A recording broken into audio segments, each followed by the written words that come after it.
you don't need to fire, you don't know shit about boxing. Then that showed that you're a neophyte in boxing. You know nothing about boxing. I wish I was 50 years younger and I'd kick your ass. But you still got 4 losses, son. Easy breezy, baby. You better not duck me, son. You better not duck me, son. We are the heavyweight. We don't pull any punches. Round 1, fight!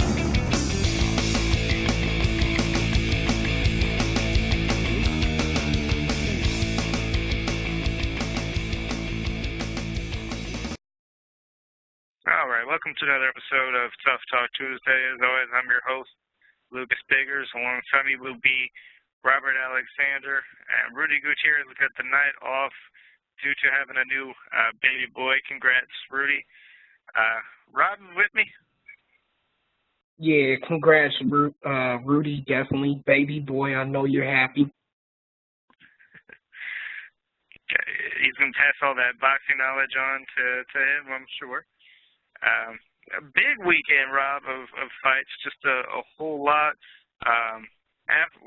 Week, because right after we got off the air Tuesday, Austin Trout was on Fox Sports 1, and let's take a look at it.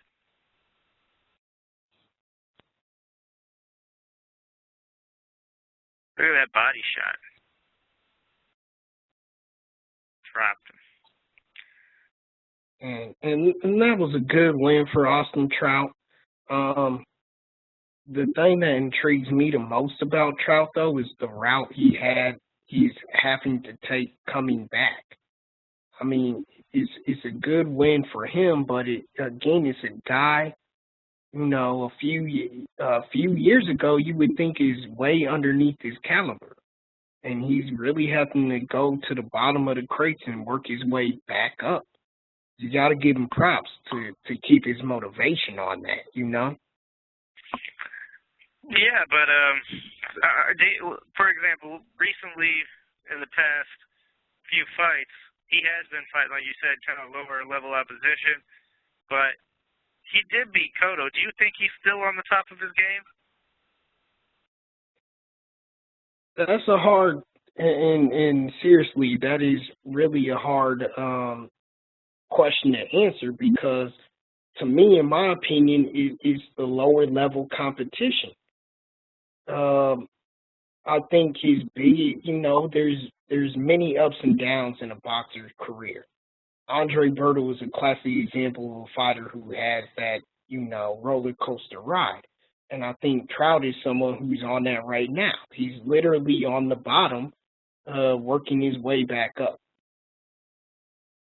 So my issue with it is I don't think he's at that level right now. I don't think he's fighting at that level.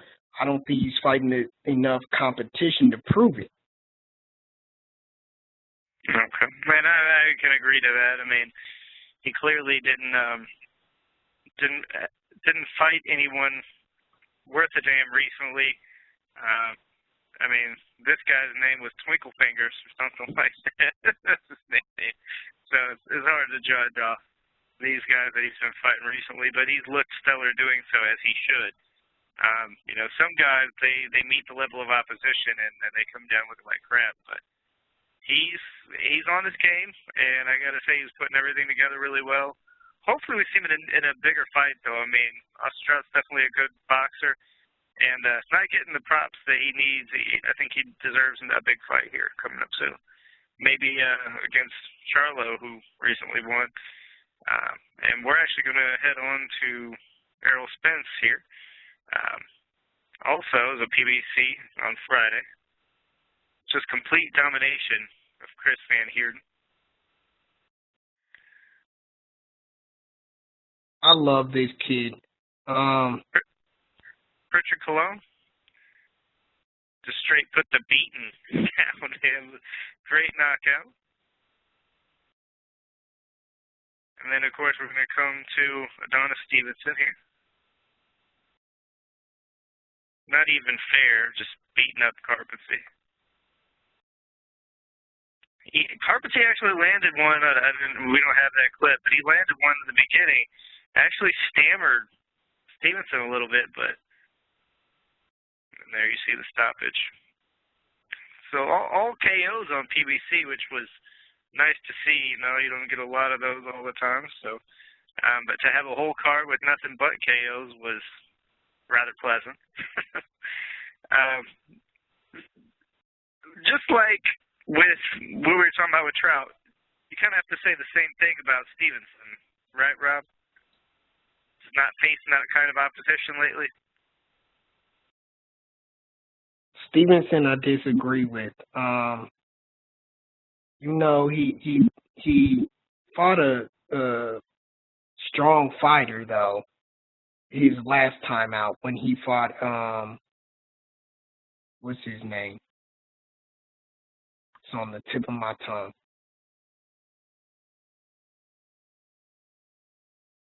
His last time out, he fought a good veteran fighter. Granted, he was moving up in Sakia Bika. He fought a good fighter in Sakia Bika. He's a veteran fighter. He's real crafty. Granted, it was his move up in weight, but I thought it was a good fight for Stevenson, and I felt like he learned a lot from that fight. Carpentency, he got on this fight on a whim, because of his last victory. We all know what Stevenson did to Chad Dawson, so I don't know why they put this fight together unless they were just trying to sell it as a fight for Adonis Stevenson, which they obviously were. But I think he can transition well when he does fight, more competition, including the one that he wants, the unification bout with Kovalev. I think he's ready right now. I don't think he needs to step up for that fight. I think he's ready now. Yeah. I'd love to see it. However, due to promotional issues, I severely doubt that we will. But of course, I would love to see it. But let's move on to Errol Spence. A lot of people are calling him the next Floyd Mayweather. He's definitely good, but next Floyd Mayweather's a bit of a mouthful, isn't it, Rob? I love this kid, and I love that everybody's comparing him to Floyd. This fight right here was supposed to be a step up for him, and he absolutely demolished this kid. He has quick hand speed, but he has something that young Floyd had, and he has power. And you can't deny that. You can't deny him the type of power he brings. I think it comes from the combinations and the quick hand speed that he uses. But, I might even argue with the fact that at this juncture in his career, he might have just as much, if not more, power than Floyd had when he was younger in his career. Yeah, I think he has more power for sure, but the defense we haven't had to see at all. So not quite sure how he's really going to fare as far as defensively wise, but he definitely was able to put the beat down on Chris Van Heerden and surprised me. I thought he was going to at least struggle a little bit, but it was no competition at all. Speaking of no competition at all, Rob, I don't know if you were able to catch this one as another PBC early on Saturday, but Charlo just completely demolished Cornelius Bundridge. You'll watch it here. Knocked him down every round in the fight and twice in the third. Seemed to be everything that hit him made him go down, or at least stumble backwards. That one kind of off the top of the head, and ref sat on him, and Bundridge got pissed, but clearly he was saving him from himself. The fight was over, but what's your impression on Jermall Charlo? I know me, myself, I doubted him in the past. I've been a critic. With this fight, nobody's made Bundridge look this bad before, so I was very surprised, and I'm respecting it and liking Jermall Charlo now. He has converted me into a fan after that crazy knockout he pulled out on Saturday. How do you feel about Charlo, and where's he going to go from here, Rob? I'm glad you're impressed. just like all the other people that saw it. I'm not. I No? think that Charlo shows up in certain fights, in certain fights, in certain fights he doesn't. Maybe You you're gotta getting him confused with Jermel. this both of them. They both have flaws to me. In this particular issue, K9 came off of a long stoppage in his career, and you can't be his age and have that kind of stoppage. And he clearly wasn't working during the break. You can honestly tell that in his demeanor and the way that he was. He admitted to being a little rusty. He was all the way rusty. I think the rust is all over him in that fight. I think he might need to consider retiring because he thinks he can come out here and fight with these young guys, which honestly shows me that Charlo didn't really affect him that much either, because if he did his job, then he's supposed to retire a guy like K9. I'm not impressed with Charlo because I felt like he did exactly what he was supposed to do, and I still think that he shows up in certain fights and he doesn't in others. There are some flaws in his game. One of the main being their ego. These two guys think that they deserve to be the kings in the division, and they're far from it because of the level of competition that they fought, because Al Heyman has protected them this whole time. And that's the problem with guys like this. They step up to a bigger show. I'm going to challenge anybody like the Charlos. If they want to sit here and say they're possible pound-for-pound kings, possible kings in the division, go to HBO. Fight one of those guys in the division on HBO, then we'll see how much you're worth. I'm glad you actually said that, because the PBC, and like I was saying, I'm like, who's he going to face now? Most of the junior middleweights are not going to be on PBC. They're either wrapped up by either Golden Boy or other third parties that are not PBC. I mean, you got Canelo. Really, they can face Lara. I mean, that would make a good fight. But that's about it. Or you can face Baines, who recently won. But the top names, you're looking at Cotto, Canelo, another one maybe Kirkland's, another big guy. Even though he did just get knocked out crazily by Canelo. You got Andre in the mix. Andre's not PBC either, is he? Maybe I don't know. He might be. I don't know him, who. Actually. So, I think. So Andre might be in there too. But again, the big names with the big fan bases, those are not on PBC. I mean, if he wants a big fight, like you said, he has to go to like an HBO type thing and win a fight, and he's not going to do that considering he's PBC. So. Rob, went back and watched the pay-per-view. Overall, I would say it is a pretty good card. I mean, they had Baines Smith, which is another good fight. Were you at all impressed by Baines? I know we were talking about it. I believe it was you that likes Baines, or was it Rudy? I like Baines. No, I caught it. I like Baines to win that fight because those type of fights he does show up for. I quoted, the fight with him and Lara when he drew Lara, when I thought Lara bought his, A game there as well. I like Baines. What I really liked in that fight, though, was that I thought he brought out more Ishe Smith. More that old style Ishe where he kind of, bought his A game a little bit. It's just unfortunate that Ishe's style is so counterproductive. And when I say that, what I mean is he's nothing less than a counterpuncher. That's all he looks to do. He doesn't look to press the action, and you're not going to win a scorecard that way.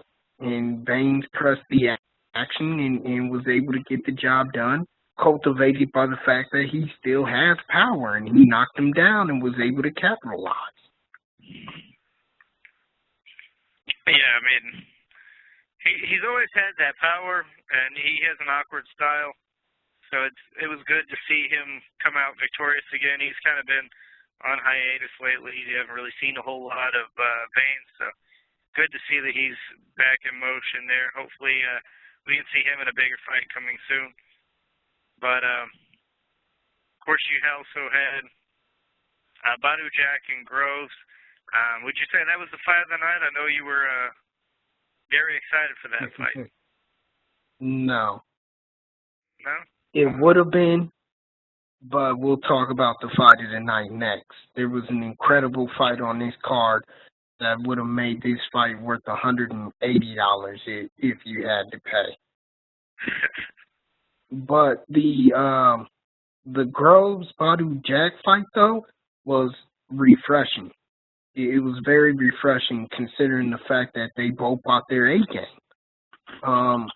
The problem is that Groves, when he got knocked down early in the fight in like the first round, he took a knockdown, and it was a legitimate knockdown.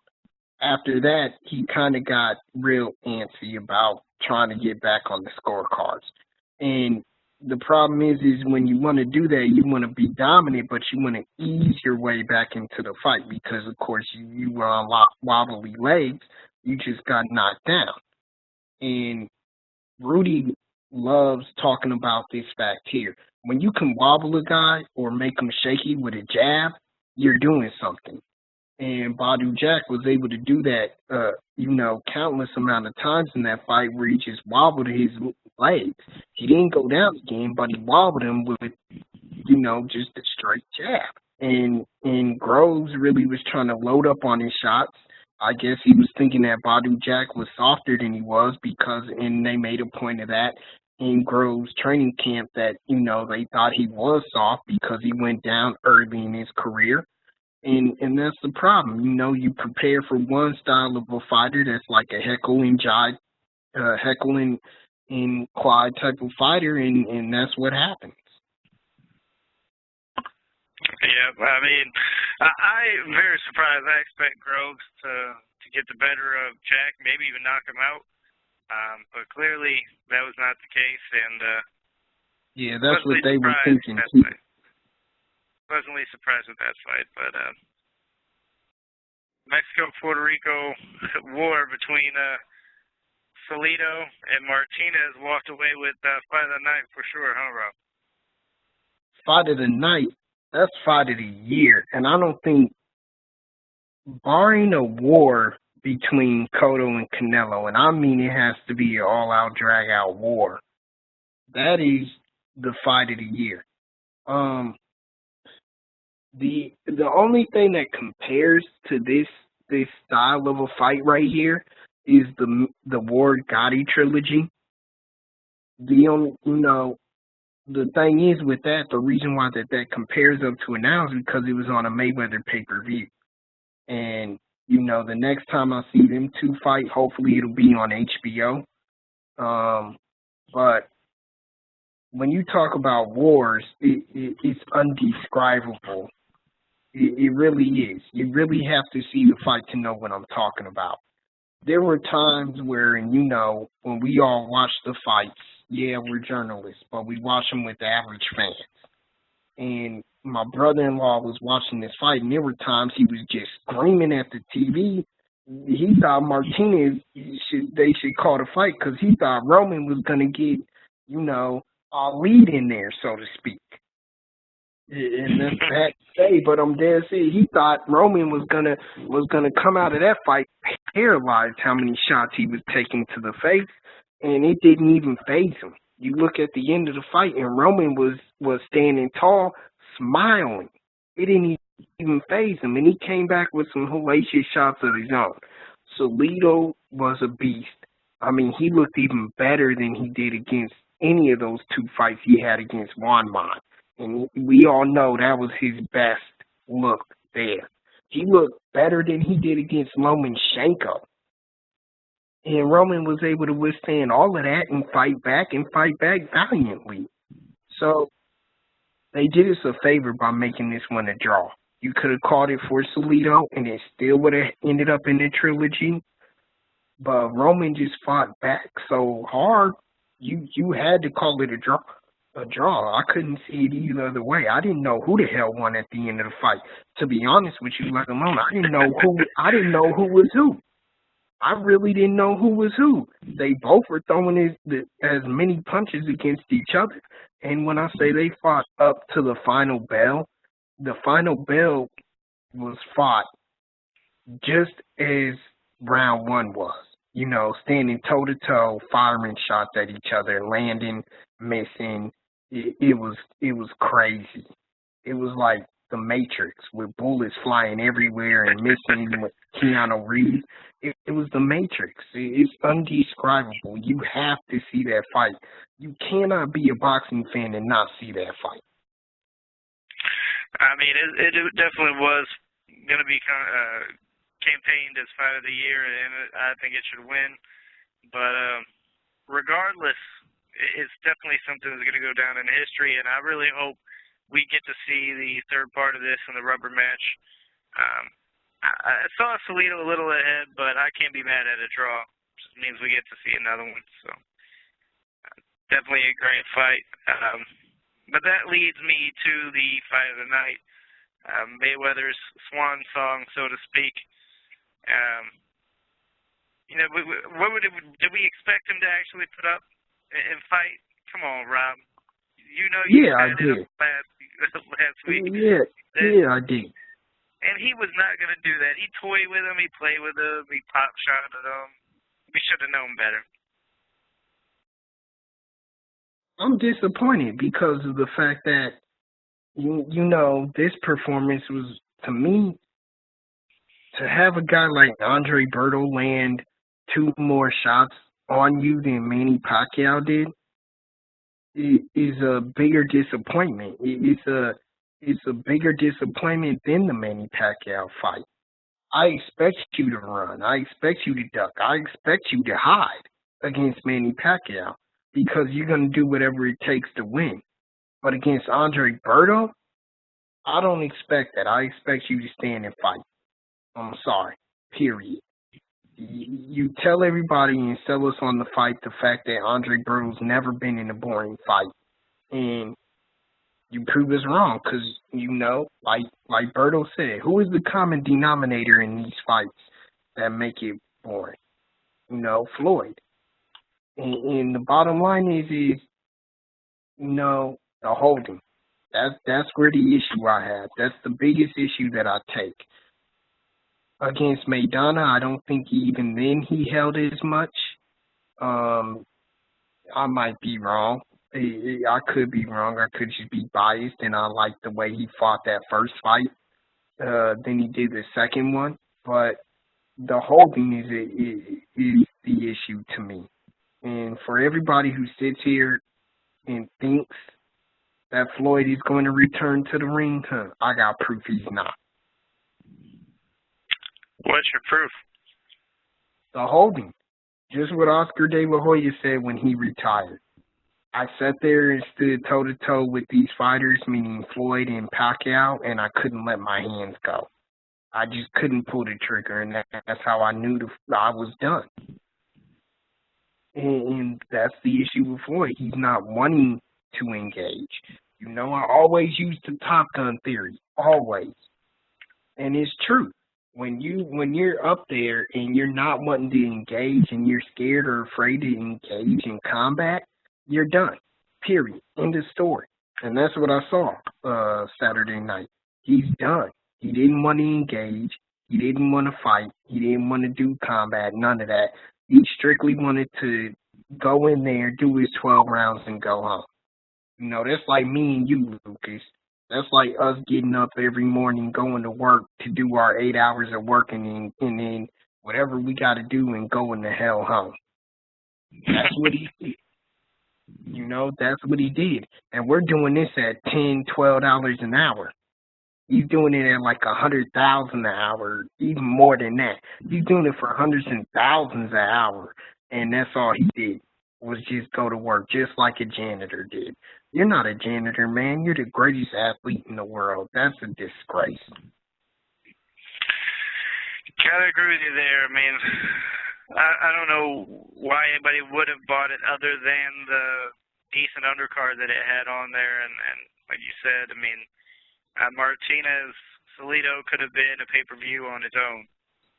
So without that undercard, he would have been really struggling. And he probably still struggled quite a bit to make these pay-per-view sales. He made $40 million. Well, sorry, $41 million irregardless. He made $41 million off of this fight. He fulfilled his contract. But Rob, I'm not so sure he's done. But we'll see. Like you said,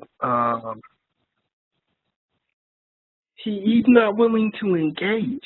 Like I said, he took this fight with the sincerity of with the equivalent of a janitor. Seriously, he won. So I agree that's holding its own, but damn it, he held the whole entire time and was allowed to hold. If he wasn't allowed to hold, and the referee actually did his job and forced them to fight. I mean, hell, there was even a moment where Kenny Bayless had to stop the fight to tell him to stop talking. Where do they do that? Where do they do that in boxing? I mean, him holding is nothing new. I mean, maybe a little bit more than normal, but it's nothing new. I mean, we see that all the time with Floyd Mayweather. It's a tactic. It's the clinching. I mean, we see it with Bernard Hopkins and others. Me personally is not my cup of tea, but that leads me to believe that he still can come back. I mean, just with the ease that he destroyed Berto. Not saying that Berto was tough by any means, considering he was, again, 3 for 3 of his last 6 fights. It wasn't a good fight on paper, so I didn't expect it to be good in real life. But it definitely made me a little sick to see him go out that way. And for a man that feels so highly of himself, it almost feels like his fans hold him higher than he holds himself. Because going out like that is just sad. And they didn't that night. He did himself a disservice. He did. They didn't that night. He had his own self-proverbial moment at the end of the fight where he slammed to the canvas on his knees with his hands held up to the sky like he did something, and not a single fan out there felt. Here's my thing. Here's my thing with sports, period. Boxing being one of them. The purity in sports. You as a fan, you want to feel that emotion with them, especially if that's your boy. And as much as Floyd is my boy, and as much as I followed him his whole career, and all the fans out there, that moment should be very emotional, not just for him, but for all the fans. We should have been able to feel that emotion with him, and we couldn't. You couldn't. You just couldn't feel that because of because of the way he went out, honestly, which is why probably people predict that he would come back. He doesn't care. He does not care. He made all the money he's going to make. He made all the money he wanted to make. He doesn't care. But if he does come back, there's only one fight I want to see, and that's it. What was that? Golovkin. Golovkin's not going to happen. I can see him coming back for a Pacquiao, too, if they can come to terms. Golovkin, however, and you'll be surprised to hear me say this, I don't expect Mayweather to go up to 160 to fight Golovkin. And even meeting him at 154, I can see why he wouldn't want to do it. Or a catch weight in between 154 to 160. I mean, Mayweather's a 147 fighter. He walks around probably at around 150. So to ask him to go up to 160, he's not going to have the power to keep Golovkin off. You can box all day, but you have to be able to get that person's respect. I'm sorry, I saw Golovkin take a direct flush left hook from Curtis Showtime Stevens, and he acted like it was a fly. A fly was just bothering him. Golovkin's that shit, okay? You cannot mess with Golovkin's chin. And if Mayweather can't get his respect, it's a wrap. Now, Rob, are you thinking that Mayweather could win? Yeah, he can win. But I think the weight, especially if it's at 160, if it's directly at 160, he has no shot. Right. But my point being, there isn't going to be as big of a star as Floyd Mayweather was than Golovkin. I don't see it. And unless Mayweather blows a lot of his earnings from Pacquiao and the rest of his career, I mean, unless he decides to just go on spending habits and other people start to leech off of him, he really shouldn't need boxing anymore. He may want to line his pockets a little more and have another fight, but he doesn't necessarily need it. Now, if he does somehow end up going broke or bankrupt and he comes back, maybe I could see him fighting somebody that's a little more dangerous. But he has his hands in other things anyways besides boxing. So I assume he's going to be okay. However, you can't keep buying $5 million cars here and there now. He's got to start acting like a man that's retired. Yeah. He announced, and knowing the type of man Heyman is, and I always tell people this, and it's true, I can believe this for a fact because of the type of businessman Heyman is. Apparently, they have a deal where Heyman set him up to where he has a check coming to him every month with the same amount for life. It's an undisclosed amount, but I can guarantee you it's more than enough for him to live off of. I mean, really all that means is he really, set up like a $5 million 401k cars type and deal. all of that. Right. He set him something up to where he's kind of like an employer, like we are for whatever our jobs are, a normal person's job. A 401k and a pension plan is kind of what it sounds like he set him up with. And I mean, that's kind of his job anyway. He's his advisor and his manager. You know, that's how he's supposed to work. But I think a lot more boxers need that in their life. They need somebody to manage their money for them or to help them along with stuff like that. I still strongly believe in a boxing union. Nothing sadder than to see somebody who's sacrificed their body and their mind as well to the sport of boxing, and then they're champions or they were champions, and to see them homeless or, you know, struggling to pay their bills is just it's sad. Yeah, definitely. But I mean, so it would have to be pride and pride alone that he does come back. Against Manny, because he's already won, he might do that. And with the IB situation. Right, and with that, but Golovkin, you're right, he's too far of a stretch. But there isn't going to be a bigger star in the sport of boxing, in my opinion, that I see right now. There isn't a bigger star than Golovkin. That was going to be my next question to you, Rob. So, in other words, Mayweather's torch for pay-per-view king right now, you're saying it's going to take his place, and his fans have taken the torch from Mayweather, and they're handing it over to Golovkin?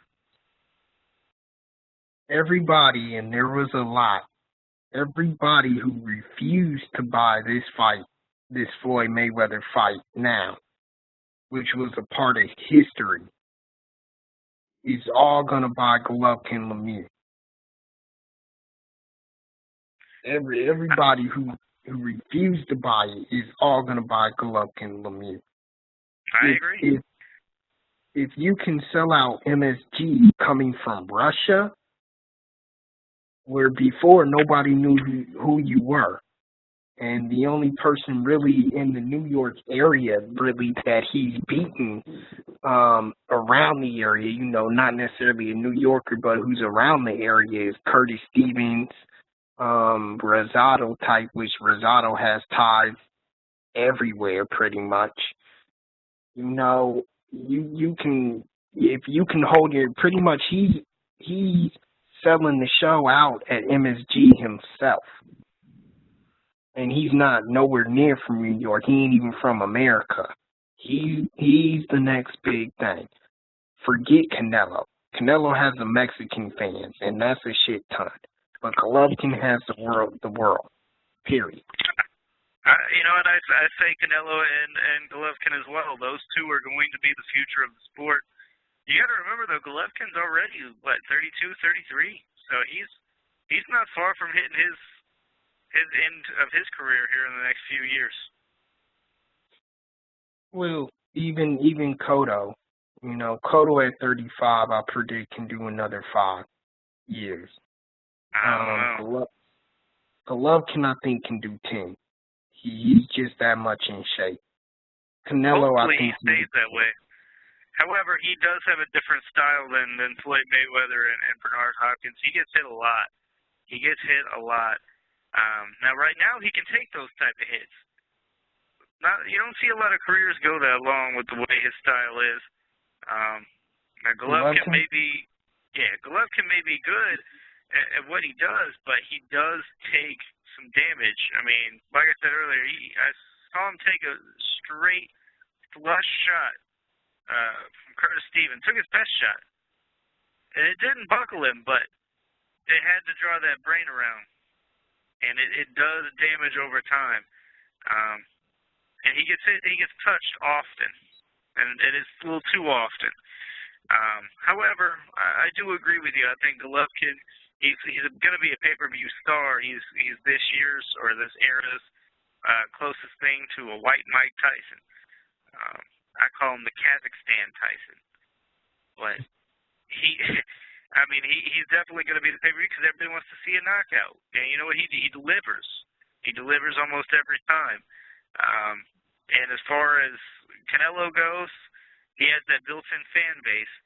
And he has more fans than Golovkin does currently. But only time will tell. But they are the Mayweather and Pacquiao.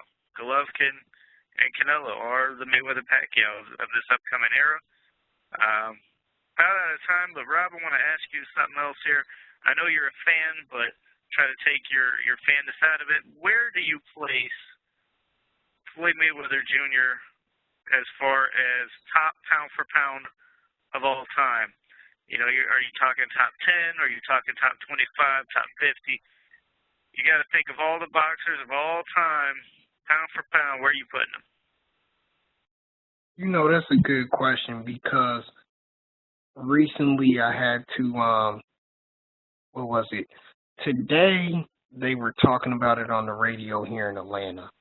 And it's from a very well-respected guy, Steve Harvey. And he legitimately made an honest opinion about the guy. And I had to look at what he was saying honestly, and I had to take it in consideration to where I ranked him. That being the other thing that I looked at, I went back and looked at Marciano's record in his career. And, to me, Marciano ranks higher than Floyd, even if Floyd, beats the record because of the type of fighter he was, the type of power he possessed. And then next to that, you'll be surprised, but, Floyd's the best boxer I've ever seen. Boxer. But as far as boxing goes as a whole, you got to consider fighters in that category. And there was none better than Ali. Well, we don't want to go over everybody. We're not going to go through the whole list. I'm just needing to know, because that's going to be a different special, just where Floyd's at. So Floyd is top 5, but he's Top not 5. number 1. He's Okay. top 5, but he's not number 1. I mean, with the way with the ease he makes people, so frustrated, I can see it. I mean, and tougher pound for pound has always been something that's subject, kind of like just judging in boxing. It's something that's always subject. It's very subjective, but me, I got him around number 25, maybe. But, wow, that low? Wow. I think there's a lot of different things coming, and fans and those listening in and watching on YouTube, got a article coming out that's going to break down Mayweather's legacy, so check that out. In there, it'll have some reasonings on where he's going to be, but I also want you to check out and subscribe to the YouTube channel, because we're going to be coming with our pound for pound of all time, our pound for pound discussion, and our sealed list here within the next few weeks, and mainly because of Mayweather's ending his career here. We're trying to see where everybody rates him, so we need to get the whole team, if possible, on the air for that one. But, Rob, anything else you want to touch on before we end the show for the night? Anything coming up this weekend? I didn't get to check. I know they're going to play the replay, but You know what? Sadly, no, and maybe it is because they're going to play the replay, and everybody knows they're just going to end up watching that. But really, there was not a lot as far as in the United States anyway. There's not a whole lot going on, nothing on TV really. Unfortunately, there's boxing tonight, and that's on Fox Sports 1. Actually started about an hour ago, so you guys will be watching that. Sammy Vasquez, very exciting fighter, so check him out. But for Rudy Gutierrez and Robert Alexander, check out www.heavybagboxing.com. Follow us on Twitter, Facebook, and subscribe to us on YouTube. But this was Tough Talk Tuesday, and I'll see you again next week.